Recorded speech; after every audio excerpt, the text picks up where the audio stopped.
guys, Ryan Earnhardt here from CreativeSoundLab.tv. Well, today I want to show you a little bit about a live recording session I did with a funk band. 7-piece band, really great band.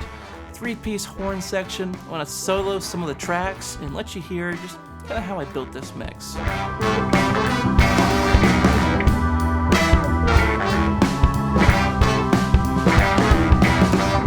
So this is a local band here in Asheville called Shabootica.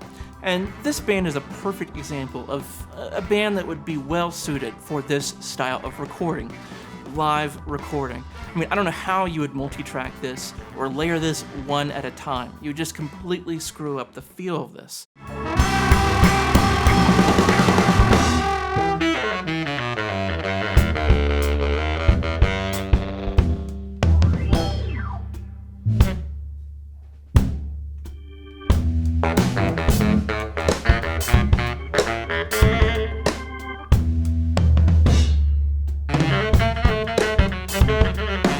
So the room layout was really stemming from the drums. The drums, I kind of knew where I wanted the kit to go. I set up this kind of modified Glenn Johns setup and then went from there.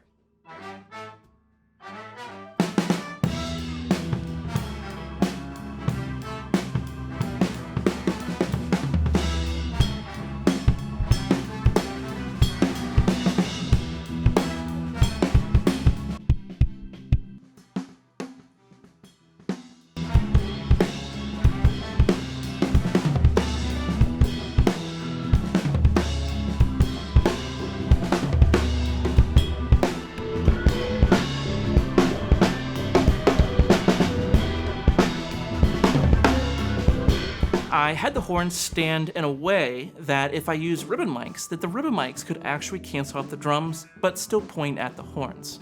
So if you notice, the horns are actually at an angle. I'm trying to get somewhere close to a right angle on this. That way the null is pointed to the drum kit.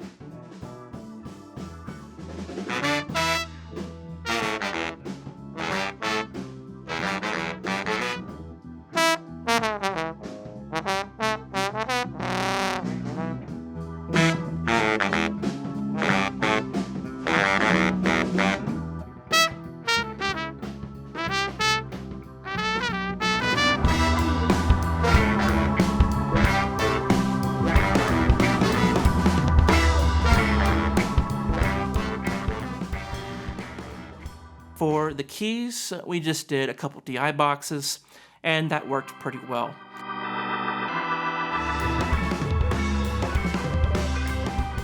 Bass guitar cab, I had that just to the side of the drums. This enabled me to hopefully avoid a lot of the drums, and I can angle the mic if need be.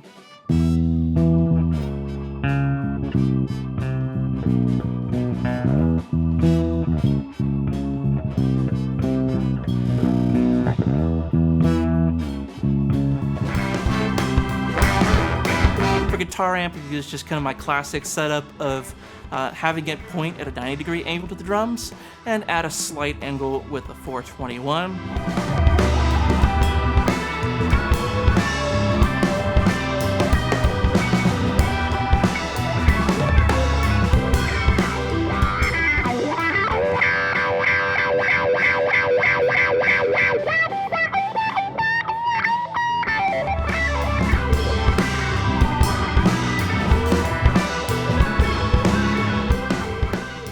I think I had enough channels for a pair of room mics. I would have loved to have a pair of room mics, but to be honest, there are so many microphones in this room that by the time you pan the horns, for example, or pan the guitar, I mean, little bleed adds up. And so, you know, you're getting both sides of these ribbon mics. The ribbon mics are getting the bleed coming from the other side of the room, and of course the trumpet or the sax in front of the mic. So they are picking up some bleed from the drums. We're panning these horns. I mean, we're getting some of the drum sound. Here's the horn section just by itself.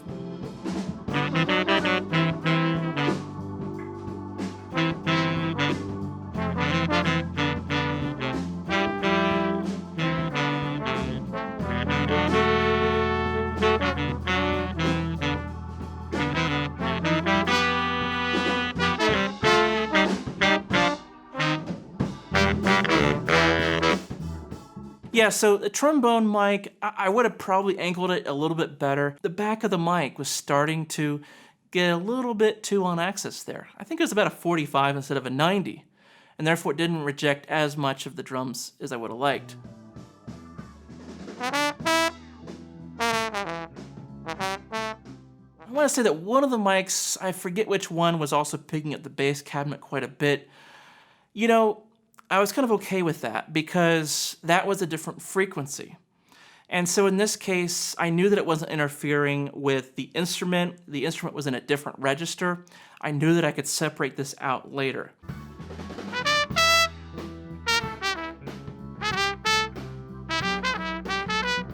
Now, if it were an electric guitar amp, that would be a different story. That would have frequencies that interfere directly with the horn. But in this case, I knew that I probably don't have a problem with the bass cab sharing that mic and kind of bleeding in to one of the horn mics. So I think what would be really cool is to play you the track. It's kind of a rough mix with no effects, so just some balancing and some panning. Then I'll put on the plugins and show you where I'm currently at in the mix.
Energy is there. There's so much cool stuff happening. Again, I think that maybe using a DI box for the bass would have been better, but then you immediately have to have headphones for everybody. And that could have affected the feel, perhaps. You know, having people without headphones, they can just play. They're used to that. They're able to give their best. Overall, I think it was worth it. I think it was worth having the live bass amp in the room. Everybody could play in a very natural state. So I'd love to know what you think of this. This was just kind of a dissection of something I did recently. And I'm curious to hear your thoughts. Be hanging out in the comments below.